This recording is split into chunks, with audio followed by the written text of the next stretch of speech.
ഇന്നലെ വൈകുന്നേരമൊക്കെ മഴയായിരുന്നുകൊണ്ട് രാവിലെ ചെറിയ മഞ്ഞും തണുപ്പും ഒക്കെ ആയിട്ടാട്ടോ ഇരുന്നത്. നല്ലൊരു കാലാവസ്ഥയായിരുന്നു. ഇങ്ങനെ മൂടി നിൽക്കുകയാണെങ്കിലും എനിക്കിഷ്ടമാണ് കേട്ടോ. പിന്നെ നമ്മുടെ സ്പൈഡർ പ്ലാന്റിന് നിറച്ച് മുളയുണ്ട് കേട്ടോ. അപ്പം നിറച്ച് ചെറിയ തൈകളായിട്ട് നമുക്ക് വെട്ടി ചെറിയ ചെറിയ പോട്ടിലാക്കി വെക്കാം. പക്ഷേ ഇപ്പോൾ അതൊന്നും ചെയ്യുന്നില്ല, അങ്ങനെ നിൽക്കട്ടെ. മുറ്റം എല്ലാം സെറ്റായിട്ട് ഞാനപ്പോൾ എനിക്ക് പോകുന്നുള്ളൂ, ഇല്ലെങ്കിൽ നമ്മളത് വെട്ടി വെറുതെ നശിപ്പിക്കും കേട്ടോ. അതുകൊണ്ട് നമ്മളവിടെ സൈഡിൽ നിന്ന് ഒരു വേര് വന്നതൊക്കെ പറിച്ചിങ്ങനെ വെച്ചിട്ടുണ്ട് കേട്ടോ. ഇത് നമ്മുടെ തുളസി കേട്ടോ. ഇത് കഴിഞ്ഞ ദിവസമൊക്കെ വെയിലത്തായിരുന്നു, ഇപ്പോൾ തണലത്തോട്ട് മാറ്റി നന്നായിട്ട് നിൽക്കുന്നുണ്ട്.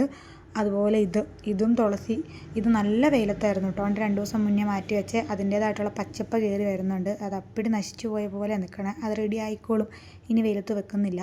അപ്പോൾ അതുകൊണ്ട് അത് അവിടെ തന്നെ മാറ്റി വെച്ചു. ഇനി അത് അവിടെ ഇരുന്ന് നന്നായിട്ട് പച്ച പിടിച്ച് വരട്ടെ. പിന്നെ നമ്മളിവിടെ മുറ്റമൊക്കെ കുറച്ചടിക്കാനുണ്ടായിരുന്നു, അവിടെയൊക്കെ ഒന്ന് അടിച്ചു വാരി. അപ്പോൾ ഈ സൈഡിലൊക്കെ ഉള്ള പെബിൾസിൻ്റെ മേലിൽ നിന്നുള്ള ഇലയൊക്കെ ഒന്നും അടിച്ചാൽ പോരില്ല, അപ്പോൾ അതൊക്കെ പെറുക്കിയെടുക്കണം കേട്ടോ.